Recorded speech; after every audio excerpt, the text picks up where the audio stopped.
40대에 10억 원의 빚을 지고 죽고 싶다는 생각까지 했어요. 영국 자산 순위 400위 안에 든 켈리체 회장의 고백입니다.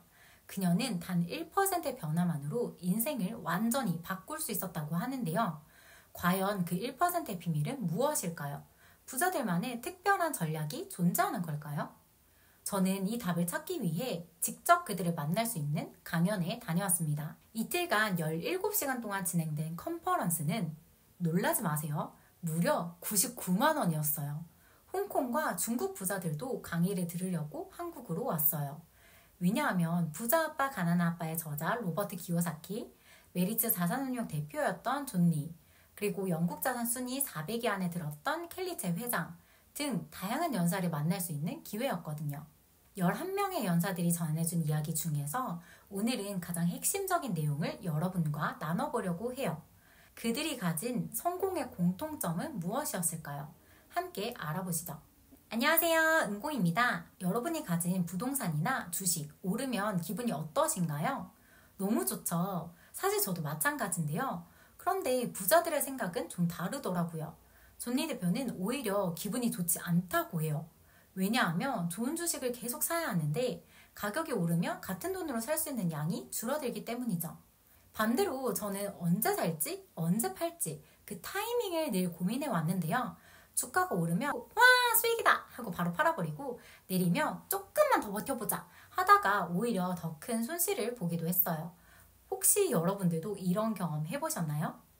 존리 대표는 이런 방식으로는 절대 부자가 될 수 없다고 말합니다. 진정한 투자는 좋은 기업을 발굴하고 그 기업이 성장하는 과정을 함께하는 거라고요. 꾸준히 모아가는 과정이 훨씬 중요하다고 강조합니다.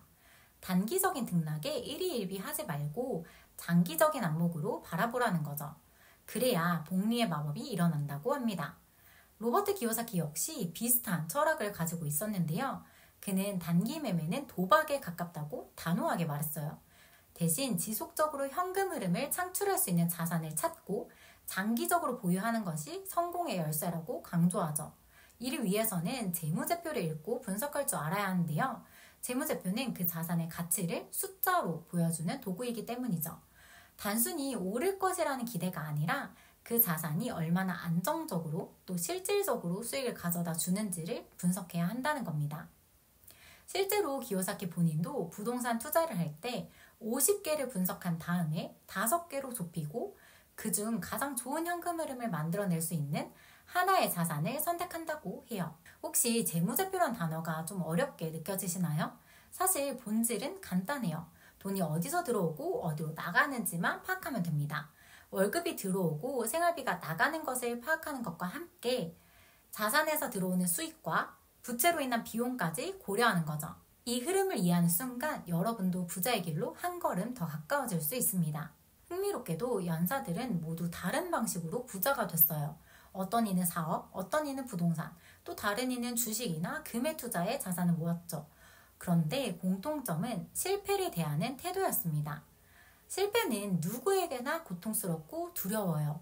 특히 학교에서 우리는 틀리면 안 돼, 실수하면 감점이야 라는 말을 들으면서 자랐습니다. 시험에서 실수는 성적으로 바로 드러났고 자연스럽게 실패를 두려워하고 피하려는 습관을 가지게 되었죠. 하지만 강연에서 만난 부자들은 이런 사고방식이 완전히 잘못되었다고 말했습니다. 그들은 실패를 좌절의 끝이 아니라 배움의 시작으로 여기더라고요. 실패를 단순한 좌절이 아니라 더 나아질 수 있는 기회로 보았습니다. 학교에서는 실수하면 감점이었지만 인생에서는 실수가 더 나은 길을 찾을 수 있는 기회인 셈인 거죠. 로버트 기요사키의 이야기가 특히 인상적이었는데요. 제록스에서 처음 영업을 시작했을 때 단 한 건도 팔지 못했고 매일매일 거절당했습니다. 주변 동료들도 하나둘 포기해 나갔죠. 그래서 가난한 아빠에게 조언을 구했더니 영업이 필요 없는 안정적인 직장을 찾으라고 권했습니다. 하지만 부자 아빠는 완전 달랐죠. 더 많이 전화하고 더 많이 시도해. 거절당할수록 너가 성공에 가까워진다라는 뜻이야. 기요사키는 부자 아빠의 조언을 따랐고요. 그래서 회사의 영업 트레이닝을 받으면서 끊임없이 시도했죠. 결국 그는 최고의 영업 사원이 되었습니다. 심지어 한 연사는 이렇게까지 얘기했는데요. 과거로 돌아가서 나 자신에게 꼭 해주고 싶은 말이 있어요. 더 많은 리스크를 감수하라고요. 인생은 짧고 해보지 않은 것을 후회하는 것이 훨씬 아깝다고요. 이 강연에서 만난 많은 부자들이 공통적으로 말한 것은 실수를 두려워해서 아무것도 시도하지 않으면 결국 얻을 수 있는 것도 없다는 거였어요. 실패는 끝이 아니라 성공으로 가는 여정의 일부일 뿐이라는 거죠. 실패해서 배우고 계속해서 도전하는 것이 결국 부자가 되는 중요한 비결이었습니다. 그렇다면 실패에 대한 두려움을 어떻게 극복할 수 있을까요? 이 강의를 기획한 석세스 리소스 회장은 이렇게 말했는데요. 당신이 진정으로 원하는 것이 무엇인지 명확하게 그려보세요. 그 꿈이야말로 당신의 포부를 키워주고 두려움을 줄여주죠. 일론 머스크를 한번 떠올려 보시겠어요? 일론 머스크는 인류를 화성으로 보내겠다는 거대한 꿈을 가졌고 처음엔 모두가 그를 비웃었죠. 그러나 그는 스페이스 X를 설립해서 우주선 발사 비용을 5분의 1 수준으로 줄였고 발사대로 돌아오는 획기적인 로켓을 개발했죠. 명확한 목표를 세운 덕에 포기하지 않고 해낸 거죠. 존니 대표 역시 투자에서도 이 원칙을 강조했는데요. 10년 후 당신의 자산이 어떻게 되었으면 좋겠는지 구체적으로 그려보세요. 그 목표가 명확해지면 그에 맞춰 필요한 공부와 행동들이 자연스럽게 보이기 시작할 거예요. 목표가 선명할수록 두려움은 줄어들고 자신감은 높아지죠. 두려움이 아니라 목표가 당신을 이끄는 순간이 찾아오는 거죠. 이렇게 명확한 목표는 자연스럽게 행동으로 이어집니다. 켈리체 회장도 처음엔 작은 일로 시작했다고 얘기했어요. 자신처럼 가난했지만 부자가 된 롤모델을 찾았고 그들의 책을 한 장씩 읽기 시작했죠. 정보를 하나씩 흡수하며 작은 행동들을 실천했습니다. 그 작은 행동들이 쌓여 지금의 모습이 되었다고 해요.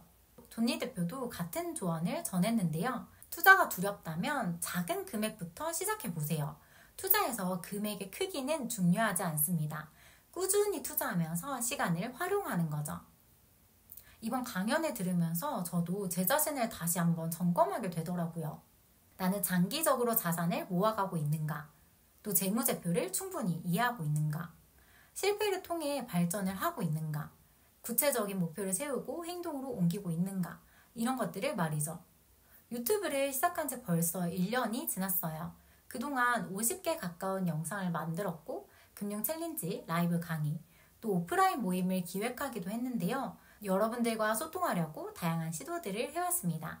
잘된 경우도 있었고 그렇지 않은 적도 많았는데요. 그 전엔 결과에만 집착했었는데 이번 강연을 듣고 나니 이 과정에서 내가 무엇을 배웠는지 돌아보게 되더라고요. 기술적인 부분을 얘기하자면 이제는 영상 편집도 할 줄 알게 됐고 컨텐츠나 이벤트 기획 그리고 홍보 경험도 좀 쌓이게 되었어요. 앞으로 더 나은 결과물들을 만들어 나갈 수 있겠죠? 여러분도 지금까지 어떤 도전을 해왔는지 그 과정에서 무엇을 배웠는지 한번 생각해 보세요. 댓글로 여러분의 이야기를 나눠주셔도 좋습니다. 몇 년 후에 여러분이 목표를 달성해서 이 영상의 댓글이 성지가 되면 정말 재밌을 것 같은데요. 여러분 모두의 목표 달성을 응원합니다. 오늘도 영상 봐주셔서 감사합니다.